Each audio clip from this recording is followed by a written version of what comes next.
Hi, welcome back. It's Laura at Hyperstamper. It's been a little while since I've done a junk journal. I took a little bit of time off for the holidays, but I'm back, and this is my first junk journal. It'll be one of the last of the year, but this is a wonderful 1876 book. The Chautauqua Girls at Home by the Pansy series. And it has been well loved, as you can see. It's quite worn, but intact, which I love. So I added some vintage trims, and I went into my vintage bead collection, and I did a nice little bangle here that you could remove if you wanted. And this one's got lots of fun fibers and fabrics and laces and trims. So let me take you on a little journey through here. And again, everything in here is authentic, antique, and vintage ephemera. No commercial products. None needed. If you saw the video I just put out today of the tour of my craft room, you'll see that I don't need to use commercial products. I just have way too much ephemera. So this is just, I love that this Sunday school library put their library plate on here. And we've got the original first pages of the book here, which is, they're pretty little, they're brittle, of course, because, you know, 150 years old, but isn't it wonderful? I just love those original pages. I made a little pocket here out of a research paper, a hand-typed research paper there. As you can see, that's 1886. Here's a 1968 payday card for fun.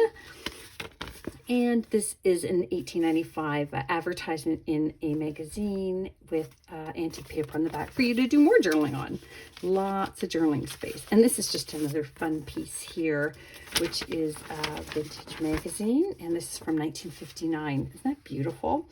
The old Johnson's Paste Wax and this wonderful Nestle's Butterscotch Toll House cookie advertisement. And over here, I've got this old photograph here of a grandma in her chair in her living room. I bet we've all seen pictures of our grandparents that look like similar decor, right?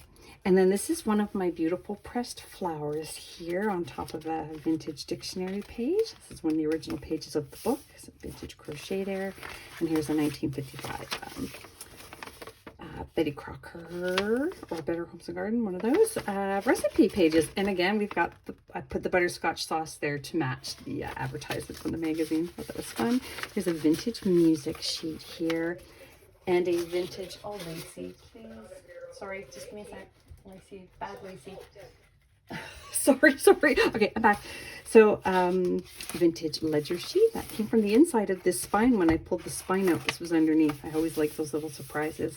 Fun cluster here using another book spine exterior. And this is a 1940 Paris, France almanac page. And this is from the 1920s here. These are the color supporters that they would have put in. Isn't that cool?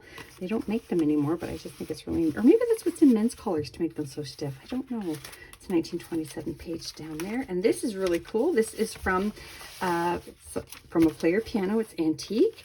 And I always wondered, the words never made sense. I'm child gel. But what it is somebody finally emailed me and said, no, Laura, you read it upwards. It rolls the other way. So it's angel child, I'm just wild about you. So you learn something new every day. But that's pretty cool, right? Another original page of this book. And then this came from a vintage seam binding. So I turned it into a little journaling spot here and a pocket.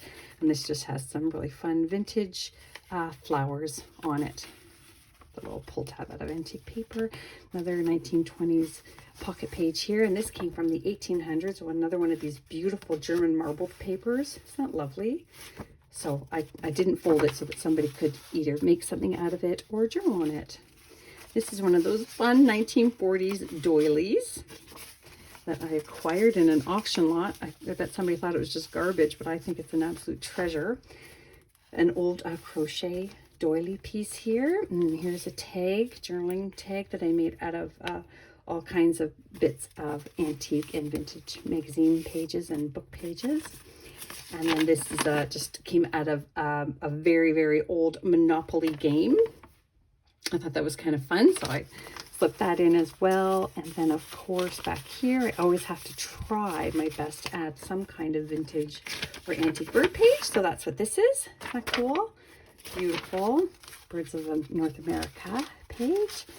This is the flip side of that player piano page. Some vintage trim here. There, and then there's that 1940s Paris, France Almanac page there. Really fun, really fun graphics that they used, and really weird humor, but always cool. More ledger paper, vintage music sheet, 1940s children's book page. This is from the early 1900s. I love the feel of that. And this is vintage tracing paper. And if you look closely, you can see all the little perforations there from the roller that you would have traced onto your fabric. A doily making book page here from the 50s. And then here we have one of these lovely little baby cards from the 50s. And you can open it up and journal inside. But I just love the old cards. They're just precious. They added as much detail as they could. And there's always a little surprise, a pop-up or a ribbon. This is from 1903, Beatrix Potter book plate there. And this is from the 1890s, this piece here that I made in the pocket. More of that tracing paper. Also from the 1890s, this beautiful plate here of a mother and child out in a field watching Dad come home. Isn't that beautiful? Another children's book page. This is a 100-year-old banknote. And this pocket here is made from a page from this book as well. And then here is a lovely vintage garden book page. I love this bird book page here. Isn't that fun? Look at that. Love it. And this is one of those wonderful 1940s Laura Wheeler patterns. This one would have been for a tea towel-ish, kitchen tea towel, and you would iron that on or trace it and then do your embroidering on top of it. So they're really precious. Don't have a lot of them left, but I love them so much. So I have trim here and some beautiful vintage doily down here. Here is an antique postcard from the early 1900s. This is a vintage tree book page, which I think is just spectacular. And this is from the 1889. It's got the hand stamped number up here. It's very brittle, but I love it so much. Here's a really beautiful plate also from the early 1900s, and this is from a mountain in New Hampshire showing that there was a face. There's a face in the mountain. I'm going to try to learn more about that. I found it fascinating. There's a wonderful 1920s children's book page here, and one of these really fun Fashions Through the Ages book pages here from 1947. Isn't that gorgeous? Sort of really fun. Oh, Queen Anne look there. There's a little budgie there from a vintage budgie book from the 40s. And another vintage recipe. This is from a vintage antique book page. Yeah, vintage book about antiques. Blah. This is from the 1890s. And antique paper on both sides for extra journaling. And here is a belly band made out of interior spine. Another fun cluster. More of these wonderful 1947 fashions. That's 1889 again. That is a vintage recipe card that never got used. And here's a nice little antique ticket here from England. Transportation ticket, 15 pence. Another plate here from the English Countryside series that I have from 1904. And just this, oh, this is really fun. This is a vintage blank piece of paper. I don't know if you can see the embossing there of a Victorian lady. It's almost like a cameo. And I put that into this vintage trim piece here. And another one of my 1950s Pearl Shop receipts. And that is from the early 1900s. And that's the original The End page of the book. So I hope you love it as much as I loved making it. So come back soon, and thanks for watching. Bye for now.